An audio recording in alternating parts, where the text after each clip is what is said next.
आप सभी का आम आदमी पार्टी की आज की इस महत्वपूर्ण प्रेस वार्ता में बहुत बहुत स्वागत। साथियों, a new day and a new FIR, एक नया दिन और आम आदमी पार्टी के एक नेता के खिलाफ एक नई एफआईआर। इस देश में भारतीय जनता पार्टी ने 2 कानून लागू किए हैं। एक कानून है विपक्ष के नेताओं और खास करके आम आदमी पार्टी और अरविंद केजरीवाल जी की बढ़ती लोकप्रियता को देखते हुए उनकी हर नेता के खिलाफ एफआईआर दर्ज करी जाए, जिसका सबसे नया उदाहरण है, रीसेंट एग्जाम्पल है हमारे गुजरात के प्रदेश अध्यक्ष ईशुदन गढ़वी साहब के खिलाफ ये गुजरात में एफआईआर दर्ज की गई है। ये कानून आम आदमी पार्टी पे, विपक्ष पे लागू होता है। और दूसरा कानून है जो भारतीय जनता पार्टी लागू करके अपनी पार्टी के और अपने साथियों को बचाने के लिए लागू करती है। जो चाहे बड़ा सा बड़ा जुर्म कर दे, बड़ी से बड़ी दुष्कर्म कर दें, उन पर एफआईआर दर्ज नहीं होती है। जिसका सबसे रीसेंट एग्जाम्पल है देश के कई खिलाड़ी, रेसलर्स, जो आज दिल्ली की सड़कों पर बैठकर, जंतर मंतर पर बैठकर इंसाफ की गुहार लगा रहे हैं और भारतीय जनता पार्टी के एक नेता के खिलाफ एफआईआर की मांग कर रहे हैं। ये 2 कानून इस देश में लागू हैं। एक तरफ हमारे नेता ईशुदन गढ़वी जी, गुजरात के आम आदमी पार्टी के इकाई के अध्यक्ष, एक छोटा सा राजनीतिक कटाक्ष करते हुए एक पॉलिटिकल ट्वीट डालते हैं। उस ट्वीट पर उनके खिलाफ गुजरात की पुलिस, गुजरात का प्रशासन हरकत में आते हुए एफआईआर दर्ज करता है। और दूसरी तरफ एक अलेज्ड हैरेसमेंट के केस में, जिसको लेकर भारत का दुनिया में नाम और भारत का झंडा दुनिया में बुलंद करने वाले, बड़े से बड़े मेडल लाने वाले हमारे खिलाड़ी आज धरने पर बैठे हैं कि भाजपा के एक नेता के खिलाफ एफआईआर दर्ज हो जाए, लेकिन एफआईआर भाजपा दर्ज नहीं करती। कोर्ट को, सुप्रीम कोर्ट को हस्तक्षेप कर कहना पड़ता है कि एफआईआर दर्ज करी जाए। ये 2 कानून इस देश में आज लागू। भारतीय जनता पार्टी आम आदमी पार्टी के तमाम नेताओं के खिलाफ एफआईआर इसलिए दर्ज कर उन्हें जेल में डालना चाहती है क्योंकि आम आदमी पार्टी में बीजेपी को अपना काल नजर आता है। अरविंद केजरीवाल जी में बीजेपी को अपना काल नजर आता है और वो जानते हैं कि भारतीय जनता पार्टी का कोई खात्मा करेगा, कोई अंत करेगा, उनका राजनीतिक तौर पे सफाया अगर कोई करेगा तो वो अरविंद केजरीवाल। और इसीलिए हर संभव प्रयास किया जा रहा है कि आम आदमी पार्टी को खत्म किया जाए। और मैं तो इस एक्सटेंट तक जाऊंगा, ये कहूंगा कि भारतीय जनता पार्टी, बीजेपी, अरविंद केजरीवाल जी का पॉलिटिकल असैसिनेशन कराना चाहती है। They want to politically eliminate Arvind Kejriwal. उन्हें राजनीतिक तौर पे खत्म करना चाहती है। और इसी के चलते रोजाना एक नया मुकदमा, एक नई एफआईआर, एक नया अरेस्ट आम आदमी पार्टी के लोगों के खिलाफ, हमारे नेताओं के खिलाफ होता आ रहा है। मैं बीजेपी को बिन मांगी सलाह देना चाहूंगा, अनसॉलिसिटेड एडवाइस देना चाहूंगा कि ईडी, सीबीआई, पुलिस के माध्यम और उनके सहारे से राजनीति मत करिए। राजनीति करनी है तो शुद्ध रूप से राजनीति के मैदान में करिए, चुनावी रण के मैदान में करिए। ईडी, सीबीआई, पुलिस का सहारा तो कायर लेते हैं, आप क्यों उनका सहारा लेते हैं? और इतने बड़ी सत्ता आपके पास है, इतनी बड़ी पावर आपके पास है, ये लोगों ने आपको दी है। जिन लोगों ने आपको ये सत्ता सौंपी है, ये लोग आपसे सत्ता ले भी सकते हैं। और कल को किसी विपक्ष की पार्टी, किसी गैर भाजपा पार्टी की सरकार आ गई केंद्र में, तो वो आपके साथ ऐसा ना करे। मैं ये हिदायत आपको देना चाहूंगा, बिन मांगी सलाह देना चाहूंगा। एक बड़ा महत्वपूर्ण शेर है जो मैं भारतीय जनता पार्टी को सुनाना चाहूंगा और चाहूंगा कि वो इसे अपने जहन में याद रखें, बरकरार रखें और रोजाना इस बात का एहसास अपने आप को कराएं और जो नशे में चूर है सत्ता के भारतीय जनता पार्टी, वो उस नशे से बाहर आए। तुमसे पहले जो शख्स यहां तख्ता नशी था, उसे भी अपने खुदा होने का इतना ही यकीन था।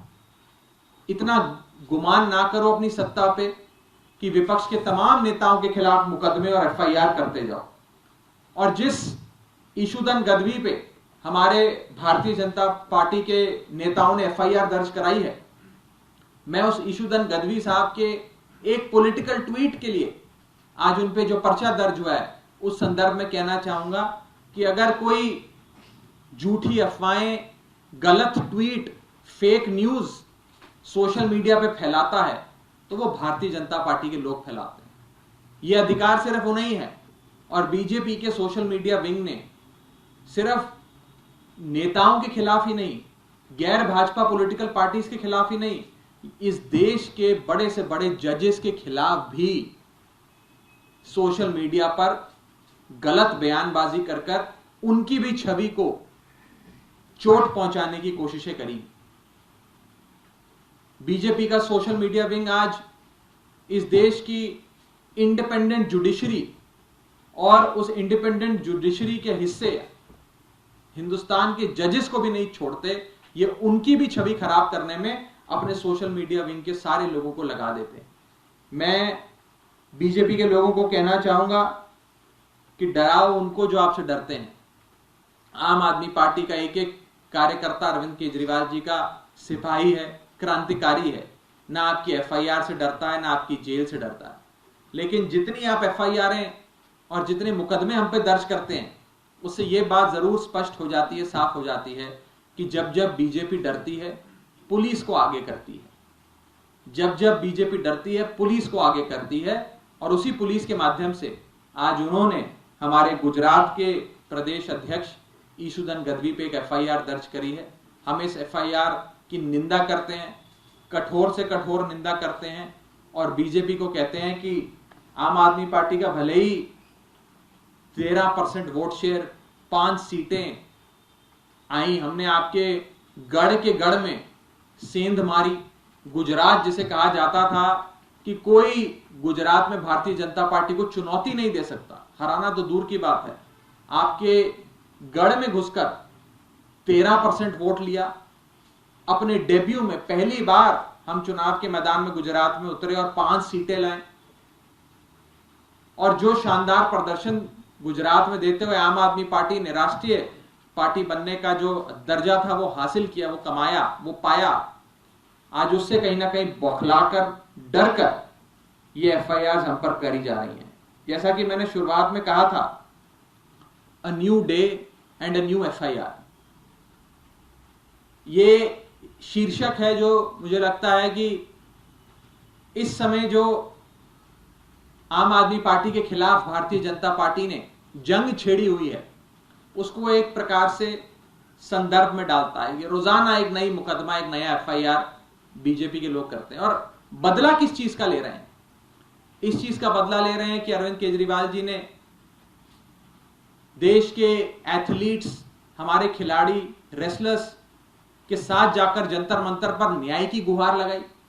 क्या अरविंद केजरीवाल जी ने सत्यपाल मलिक के इंटरव्यू से लेकर जो उन्होंने गंभीर सवाल खड़े करे पुलवामा हमले को लेकर, उसके बारे में 4 सवाल पूछे, किस चीज का बदला अरविंद केजरीवाल और आम आदमी पार्टी से ले रही है बीजेपी? क्या गरीब लोगों को मोहल्ला क्लिनिक देकर, दवा दवाई इलाज देकर उनका अच्छा इलाज कराने का बदला बीजेपी हमसे ले रही है? क्या आलीशान वर्ल्ड क्लास स्कूल बनाकर दिल्ली के 18 लाख स्कूल जाने वाले बच्चों का भविष्य बदलने का काम जो अरविंद केजरीवाल जी और मनीष सिसोदिया जी ने किया, उसका बदला बीजेपी हमसे ले रही? ये कुछ सवाल हैं जो मैं चाहूंगा जिसका जवाब भारतीय जनता पार्टी दे। और मैं सीधे तौर पर यही कहना चाहूंगा कि ये आज के इस दौर का दुर्भाग्य है कि दो कानून इस देश में लागू हैं। एक कानून जो आम आदमी पार्टी के लिए लागू होता है, जिसमें मात्र पॉलिटिकल कटाक्ष करने पर हमारे एक नेता पर गुजरात में एफआईआर दर्ज हो जाती है, और दूसरी ओर देश के खिलाड़ी जंतर मंतर पर बैठकर न्याय की गुहार लगा रहे हैं भाजपा के एक नेता के खिलाफ जो एक अपराधी है, उस अपराधी के खिलाफ मुकदमा दर्ज करने की गुहार लगा रहे हैं, लेकिन उनके खिलाफ FIR दर्ज कर भाजपा राजी ना थी। ये दो कानून आज इस देश की और इस दौर की बहुत बड़ी दुर्भाग्यपूर्ण वास्तविकता हम सबके सामने दिखाते हैं। और ये शायद इसीलिए है क्योंकि अरविंद केजरीवाल में भारतीय जनता पार्टी को अपना काल नजर आता है। मैंने पिछली बार भी जब प्रेस कॉन्फ्रेंस करी उसमें बात रखी कि जैसे कंस को यह बात मालूम थी कि उसका वध भगवान श्री कृष्ण के हाथों होगा, भगवान अवतार लेंगे और उनका काल बनेंगे, ऐसे ही भारतीय जनता पार्टी को यह एहसास है कि उनका अंत अगर होगा तो अरविंद केजरीवाल जी के हाथों होगा। केजरीवाल ही बीजेपी का काल है, इस बात को भाजपा समझती है और इसीलिए हर संभव कोशिश कर रही है कि केजरीवाल को चोट पहुंचाई जाए, आम आदमी पार्टी को चोट पहुंचाई जाए और उन्हें खत्म किया जाए, उनका अरविंद केजरीवाल का पॉलिटिकल असैसिनेशन कराया जाए। यह भारतीय जनता पार्टी का ऑब्जेक्टिव है, उनका लक्ष्य है, लेकिन इसमें कभी सफल नहीं होगी क्योंकि इस देश की जनता का आशीर्वाद, इस देश की जनता का प्यार अरविंद केजरीवाल को प्राप्त है, आम आदमी पार्टी को प्राप्त है और पूरी भारत देश की जनता चट्टान की तरह आम आदमी पार्टी और अरविंद जी के साथ खड़ी है। कुछ सवाल हो इस संदर्भ में तो आप पूछ सकते हैं। इसमें आपने जो विधान करनी से FIR की बात की, उन्होंने मन की बात के खर्च को लेकर सवाल उठाया था, फिर तुरंत डिलीट भी कर दिया, तो अगर उसमें कुछ गलत। देखिए, राजनीतिक कटाक्ष होता रहता है। आज एक सोशल मीडिया पे पोस्ट डाली राजनीतिक कटाक्ष की, उस पर FIR दर्ज कर दी। दूसरा भाजपा का नेता अपराधी जिसके लिए सारे खिलाड़ी जंतर मंतर पर बैठे हैं, FIR की गुहार लगा रहे हैं, न्याय की मांग कर रहे हैं, उन पर कोई मुकदमा दर्ज नहीं होता। इस देश में दो कानून तो नहीं हो सकते। इंडियन पीनल कोड तो एक ही है, CRPC तो एक ही है। ऐसा तो नहीं हो सकता कि आम आदमी पार्टी के लिए IPC और CRPC एक हो और रेसलर्स के लिए, भाजपा के नेताओं के लिए अलग प्रकार का कानून हो। PWD मंत्री ने LG को पत्र लिखा है और उन्होंने कहा है कि जो CS को रिपोर्ट तैयार करने के लिए LG ने निर्देश दिए हैं वो असंवैधानिक है और जो कानून है दिल्ली सरकार के उसके मुताबिक नहीं है। ये जो रिजर्वेशन का मामला है, इस पर आपका क्या है? मुझे लगता है विस्तार से हमने इस पे पहले भी बात रखी है। मैं तो सीधा कहना चाहूंगा कि बात जो होती है परिप्रेक्ष्य में होनी चाहिए। जहां एक तरफ माननीय प्रधानमंत्री जी के रहने के लिए निवास स्थान 8,000, माननीय प्रधानमंत्री जी के रहने के लिए निवास स्थान 500 करोड़ का बनाया जा रहा है, 8,400 करोड़ का जहाज उनके लिए आलीशान खरीदा गया।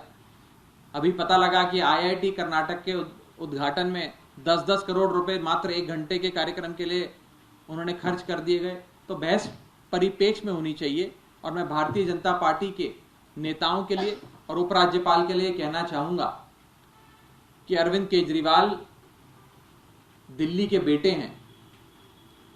अरविंद केजरीवाल दिल्ली की जनता की सेवा में लगे हुए हैं। उन पर जो आप कीचड़ उछालने की कोशिश कर रहे हो, इसका बदला दिल्ली की जनता लेगी, आपसे हिसाब मांगेगी। आम आदमी पार्टी भाजपा के नेताओं ने अपने ऐशो आराम पे जो पैसा खर्च किया है, 8,400 करोड़ का जहाज खरीदा, 500 करोड़ के मकान बनाए, इन सब का हिसाब मांगती है। इसका हिसाब भाजपा दे। खिलाड़ी बैठे हुए हैं, इसको लेकर एबीपी न्यूज पर ब्रजभूषण का एक इंटरव्यू हुआ, जिसमें उन्होंने 2 चीजें कही हैं कि ये खिलाड़ी जो बैठे हैं प्रोपेगेंडा है, अगर ये उठ के चले जाएं तो मैं तुरंत इस्तीफा दे दूंगा।